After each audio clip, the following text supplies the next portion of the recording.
All right, so I just wanted to go over some of the things that I read in Project 2025 because I feel like everybody should know these. Some of the things that we've been hearing are actually true, like public school. So, public school curriculum, they're not going to be talking about slavery, they're not going to be talking about civil rights, they're not going to be talking about climate. Anything climate related, they are taking out of public school curriculum. Things like certain online searches, or if you participate in any kind of community groups, they're going to be flagged way more easily. You're going to find it harder to access affordable healthcare, like when it comes to STI tests, cancer screenings, even routine checkups. You will have to travel further for that, and they can decline you service based on their religious views without any legal consequence, okay?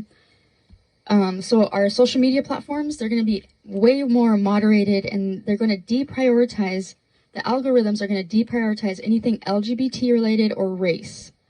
Public transportation, okay, so if you rely on public transit, definitely expect decline in service quality. So there's going to be longer wait times, which sucks because I hate waiting for the bus. It's one of my least favorite things in the world. There's going to be fewer routes. There's going to be neglected maintenance. Just everything that you'd expect to come from service decline or service quality decline will happen in public transportation. So if you or anybody you know relies on any kind of federal grants for college or small business assistance or any type of community projects, you will find the funding for that just all of a sudden disappear. It's going to be gone. This one is not surprising, but sucks either way, is they're going to put a lot more police in urban areas, okay? If that's not racist, anyway, so there's going to be a lot more frequent interactions with law enforcement, even for minor infractions. They're going to crack down on it in urban areas, okay? There's going to be fewer resources in libraries. I can't even believe it. So anything that comes out of a library, it's gone. They're not going to fund it anymore. That really sucks, okay? Cultural and artistic censorship. For real, dog, okay? So certain exhibitions, concerts, media projects of any sort, the funding is gone, okay? It's going to be gone.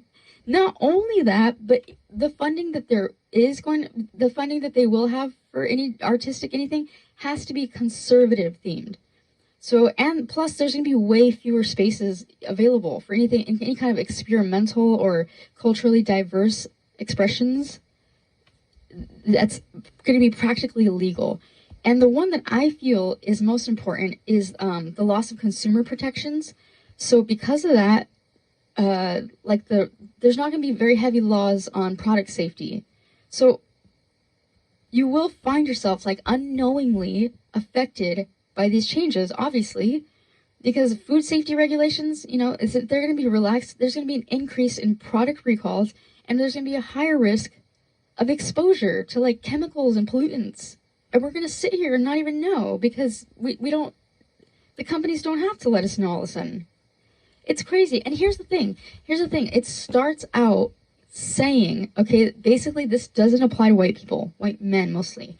In terms of white people's rights, these policies, they don't quite apply, okay? And it says, especially in the context of employment and educational opportunities. This is a call to protect white men from perceived employment discrimination. And there will be a shift in focus. I'm quoting here from actual Project 2025. There will be a shift in focus that prioritize their interest over others in certain instances. Okay? So not only do all these new rules not apply to white people, white men mostly, but their interests are going to be more prioritized than any others. This is real. This is what I'm saying. Thanks a lot. Whoever voted for this asshole, thanks a lot.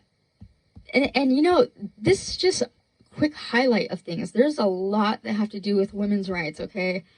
Women's rights are the number one enemy in Project 2025. And this truly is Trump's thing. I mean, he says he has nothing to do with it. That's a bunch of baloney, because if that were true, he'd be throwing a fit, dying to know what's in it, and you know that. Plus, there was these men from these British men that wore, you know, a hidden camera and all that, and they recorded. Every single author of Project 2025 has been laughing, saying, "No, yeah, he knows. He's the one who did this." So don't tell me that he's not. Oh, he has nothing to do with it. Oh, have you heard the way he says it? He goes, "Gee, I don't have anything to do with it." Oh, real funny. Yeah, like that's not obvious. He's like a 6-year-old kid. He doesn't know how to shut his mouth. He puts himself on blast all the time. But I just think it's crazy because I mean, you should, if you have a chance, read it. It's online. Just Google Project 2025. It's not that long. It has a lot against women. Women are they're gonna really see a lot of change. Even you might think, oh yeah, but that's not gonna happen to me. This is gonna happen to everybody. You will be surprised. It will happen to you. Just saying.